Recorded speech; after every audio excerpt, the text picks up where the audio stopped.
Bonsoir, donc je m'appelle Karl de Ponsin, je suis le fondateur de Théâtre in Paris. On est une société de tourisme qui propose des activités de sortie au théâtre pour les visiteurs étrangers à Paris, pour voir des pièces de théâtre françaises surtitrées en anglais, c'est-à-dire que le texte est projeté en synchronisation pendant les pièces en anglais au-dessus de la scène.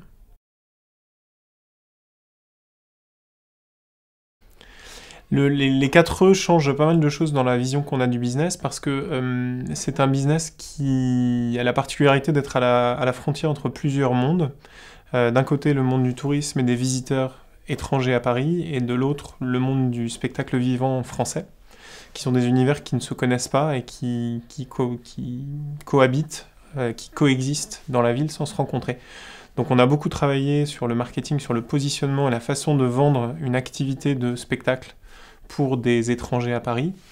Et on s'est heurté à une difficulté de prescription, c'est-à-dire de trouver qui allait faire que des concierges d'hôtel, des responsables d'agences de voyage, de tour opérateurs allaient recommander à leurs clients d'aller faire une sortie au spectacle plutôt que de rester chez eux ou d'aller au bateau-mouche ou d'aller au cabaret. Donc avoir cette approche-là, essayer d'analyser quels sont les éléments différenciants de cette offre nouvelle et innovante et sur quoi on peut s'appuyer pour ensuite matraquer le message, avoir une démarche structurée, c'est vraiment quelque chose d'essentiel. Donc construire une expérience, jouer sur l'émotion, enfin voilà, tous les éléments qui constituent une démarche marketing affinée, qu'il faut qu'on invente puisqu'on est en train de créer une activité de zéro.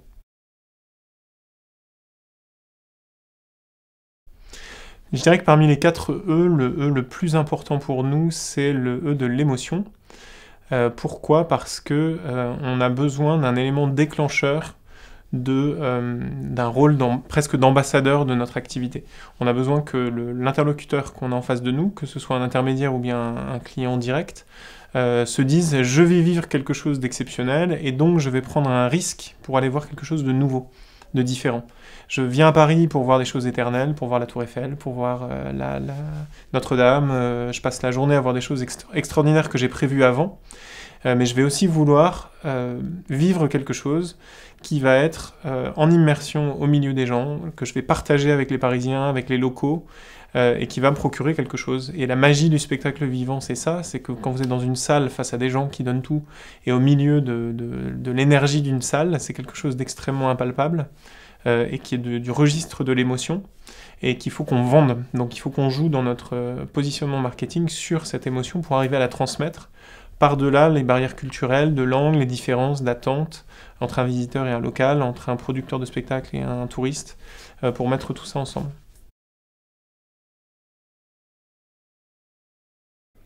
Alors où est-ce qu'on en est dans notre démarche marketing en général et dans l'exploitation de ce levier de l'émotion? De toute façon, notre société a 1 an, on est en permanence en train d'ajuster notre façon de nous positionner, de travailler des nouvelles pistes, de chercher les meilleures façons d'aller vite et de prioriser les canaux ou les axes les plus pertinents. Il y a 24 heures dans une journée, de toute façon, quoi qu'on fasse, et donc on ne peut pas tout faire. Donc ce qu'on a commencé à faire il y a, je dirais, 6 mois, c'est concentrer de très gros efforts dans le démarchage des agences de voyage, des tours opérateurs, donc des intermédiaires qui amènent des volumes, des groupes. Et depuis 1 mois, on a commencé à travailler sur le pitch émotionnel vis-à-vis de ces cibles-là. Qu'on avait commencé à travailler plutôt sur la marge, le prix, la conviction, enfin des aspects très techniques commerciaux. Aujourd'hui, on essaie de faire d'eux des ambassadeurs de notre produit qui se disent je vais être valorisé parce que je vais vendre quelque chose d'exceptionnel à mon client et qui va me remercier pour ça.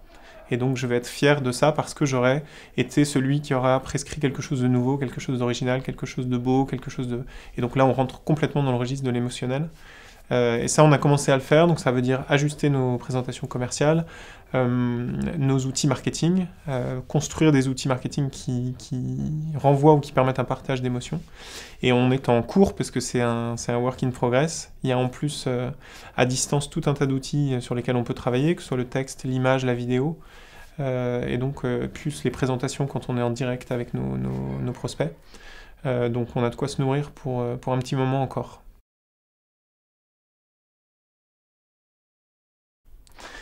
On apporte effectivement un produit exclusif à nos distributeurs, à nos intermédiaires, enfin aux gens qui sont intermédiaires, qui revendent des activités, en ce sens qu'on est les premiers à proposer à Paris l'accès à des spectacles francophones pour les non-francophones.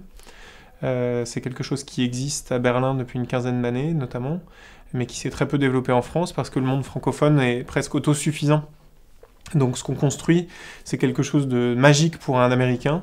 On a des clients qui nous disent ça fait 15 ans qu'on vient à Paris, on est californien et c'est la première fois qu'on peut aller dans un théâtre et vivre quelque chose de complètement unique, d'exclusif, effectivement. Donc on est dans du semi-premium en fait, parce qu'il y a un peu d'exclusivité, mais en même temps avec quelque chose qui est partagé avec tout le monde, donc on vous isole pas dans une bulle de luxe, mais il y a une exclusivité expérientielle. Enfin voilà, on a un mélange des 4 E en fait. Dans ce qu'on propose. Alors moi je suis un très grand fan des masterclass et du format qu'on a utilisé ici. Ce que j'ai trouvé génial, c'est qu'on fasse un premier atelier en chambre, entre guillemets, enfin en bureau fermé, avec le coach, enfin avec l'équipe, pour se confronter une première fois au concept que je connaissais pas. Et que du coup on ait quelques semaines qui passent et qu'on revienne présenter avec la surprise qui est 60 personnes devant vous pour refaire l'exercice.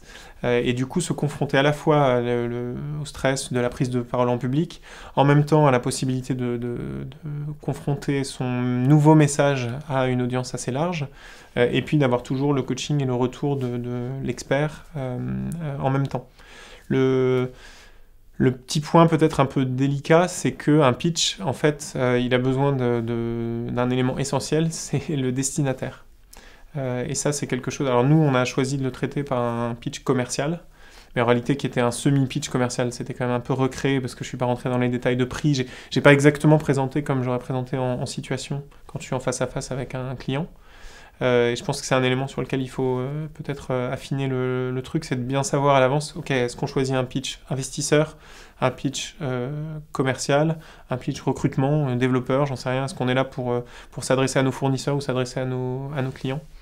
Mais en tout état de cause, le format de masterclass, entre guillemets, réel est hyper intéressant.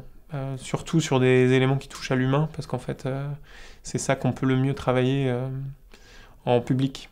Ça, c'est devant son miroir, c'est bien, mais enfin, ça va pas très loin, quoi.